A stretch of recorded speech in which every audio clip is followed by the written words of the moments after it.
Salut tout le monde, bienvenue à nouveau sur ma chaîne. Aujourd'hui, on se retrouve pour une nouvelle vidéo. On va parler de la bourse d'exemption. C'est quoi la bourse d'exemption? Comment faire une demande de bourse d'exemption? Comment obtenir une bourse d'exemption ici au Canada? Tout cela dans cette vidéo, donc je vous invite à la regarder jusqu'à la fin. D'ailleurs, je tiens à préciser que très prochainement sur ma chaîne, je vais vraiment plus me concentrer sur ce qui concerne les bourses, que ce soit les bourses au Canada, les bourses aux États-Unis et les bourses dans le monde. Bien que la plupart des personnes sur ma chaîne ici sont plus intéressées vraiment à venir étudier au Canada, mais je peux quand même vous proposer des bourses d'autres écoles, d'autres pays. Tant que je les trouve, pourquoi pas ne pas tenter sa chance, quoi. Il n'y a pas que le Canada où on peut étudier, même si la plupart aiment ça étudier ici au Canada. Si par exemple, je vous trouve des bourses en France, je peux faire des vidéos. Si je vous trouve des bourses en Espagne, je peux vous faire des vidéos. Si je vous trouve des bourses aux États-Unis aussi. Donc, en gros, cette chaîne va vraiment être focus sur les bourses dans le monde et aussi sur, bien évidemment, les métiers disponibles ici au Canada et surtout les programmes d'études, ok? Moi, je suis travailleuse, je suis aussi étudiante, donc moi, je m'intéresse le plus vraiment aux programmes d'études qui payent le plus, aux emplois les plus en demande, mais je vais vraiment moins m'axer en ce qui concerne l'immigration et tout, parce que, bien évidemment, je ne suis pas experte dans cette matière-là. Je ne suis pas non plus consultante en immigration, mais de temps en temps, si j'ai des nouveautés, j'ai des nouvelles, je peux toujours vous faire des vidéos pour vous mettre au courant. Donc, sans plus tarder, si l'on parle de la bourse d'exemption. La bourse d'exemption, plus précisément, bourse d'exemption de frais de scolarité. En fait, cette bourse-là va vous permettre de ne pas payer des frais d'inscription supplémentaires. Ce qui revient à dire que vous allez pouvoir payer les mêmes frais que les étudiants québécois. Par exemple, si une session universitaire pour une étudiante québécoise qui a par exemple 6 cours, donc à temps complet, revient à 1250.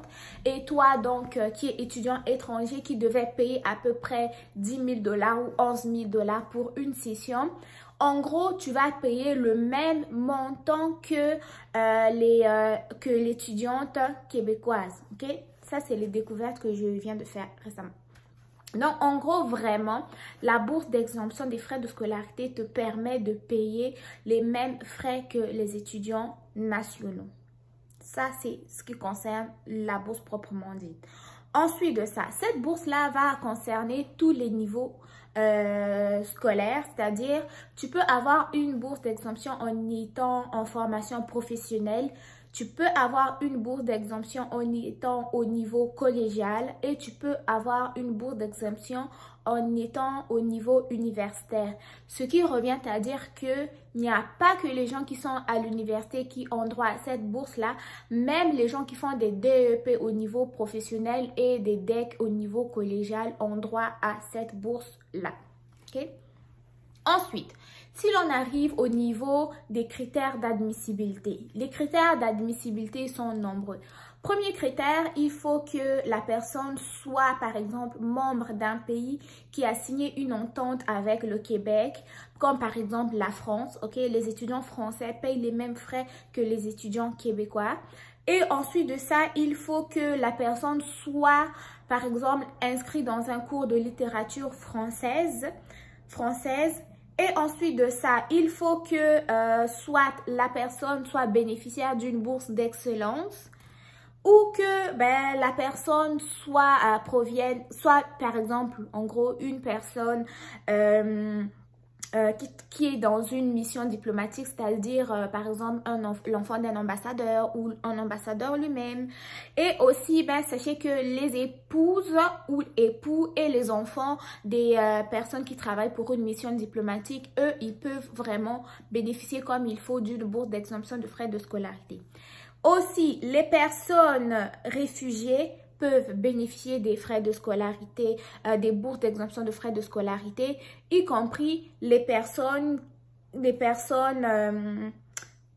qui viennent avec les travailleurs temporaires. En gros, les conjoints ou conjointes, y compris les enfants des travailleurs temporaires, peuvent bénéficier des frais, des bourses d'exemption de frais supplémentaires, en gros. Si je récapitule, je pense que j'ai parlé un peu trop vite pour les critères d'admissibilité. Les gens qui sont admissibles, c'est soit les personnes qui bénéficient d'une bourse d'excellence. Deuxièmement, les personnes inscrites dans un cours de langue littérature française ici au Québec. Troisièmement, les personnes qui proviennent des pays qui ont une entente avec donc le Québec, par exemple la France. Quatrièmement, les personnes qui travaillent pour une mission diplomatique, c'est-à-dire les conjoints, les enfants. Cinquièmement, les conjoints et enfants d'un travailleur ou une travailleuse temporaire. Et en dernier lieu, les personnes qui sont soit des réfugiés. Ce sont vraiment les critères d'admissibilité. Maintenant, si nous allons à la question ultime, comment obtenir une bourse d'exemption de frais de scolarité? Premièrement, il faut que, si tu es ici au Canada, la personne ait un permis d'études qui va être valide. Il faut que la personne soit inscrite aux études à temps complet. Troisièmement, il faut que la personne n'ait jamais arrêté ses cours plutôt à temps complet. Et quatrièmement, il faut que la personne ne fasse pas des études libres. Et en dernier lieu, il faut que la personne ne bénéficie d'aucun autre type de bourse d'exemption de frais de scolarité. Ça, c'est comment obtenir la bourse. Maintenant, on arrive à la dernière question. C'est la question qui concerne vraiment, qui intéresse tout le monde. Que ce soit les étudiants qui sont ici au Québec, soit les étudiants qui sont déjà ici au Canada ou les étudiants internationaux qui ne sont pas encore arrivés au Québec, qui ne sont pas encore arrivés au Canada. La question donc, c'est comment trouver une bourse d'exemption de frais de scolarité ici au Québec. J'ai une bonne nouvelle pour vous parce que je sais comment. Donc, je vous explique tout. En gros, premièrement, il faut que vous vous rendiez au site qui s'appelle Bourse Internationale Canada. Pour ce faire, je vais vous mettre le lien en bas de description d'infos. Une fois que vous êtes allé sur le site, donc vous avez cliqué, vous avez ouvert le site. Deuxièmement, ce que vous allez devoir faire, donc, c'était créer un compte étudiant. Spécifiez très bien. Si vous êtes étudiant, si vous êtes chercheur ou si vous êtes travailleur, il va y avoir trois profils, ok? Si vous voulez venir comme étudiant, cliquez sur étudiant. Si vous voulez venir comme travailleur, cliquez sur travailleur. Et si vous voulez venir en tant que chercheur, cliquez sur chercheur. Ça va être très important de cliquer sur le type de profil qui va vous concerner le plus.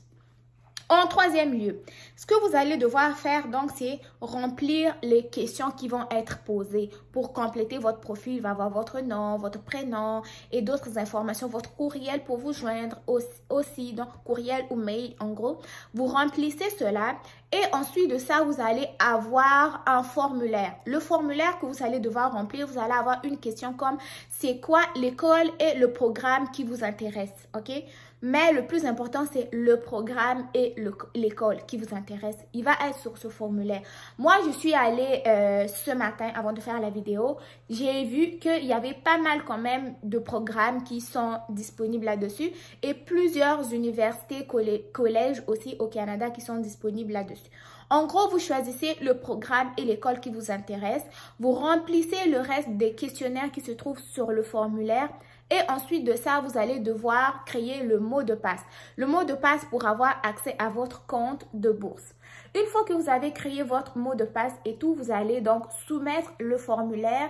Assurez-vous d'avoir bien soumis le formulaire et de vous rappeler de votre mot de passe. Une fois que vous aurez terminé de soumettre le formulaire, vous allez recevoir un accusé de réception. Cet accusé de réception-là va confirmer votre inscription donc pour une demande de bourse d'exemption de frais de scolarité. Ça ne veut pas dire que le fait que vous ayez soumis donc cette demande-là, vous allez l'avoir du coup quoi. Donc, vous allez quand même, ils vont quand même étudier votre dossier, ils vont vous recontacter pour vous demander tel et tel formulaire. Une fois que vous allez donc remplir les critères qu'ils vont juger nécessaires, ils vont pouvoir vous contacter pour vous octroyer la bourse.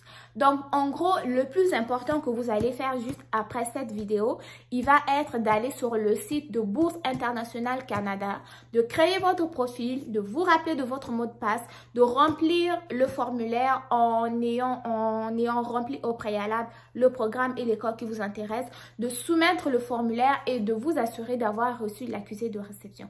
Ensuite de ça, il va juste rester à attendre. Et en attendant, vous pouvez aussi regarder ailleurs c'est quoi les bourses d'études qui sont disponibles en ce moment ou pas. Donc, la vidéo s'arrête ici. J'espère avoir éclairci et vous avoir guidé comme il faut.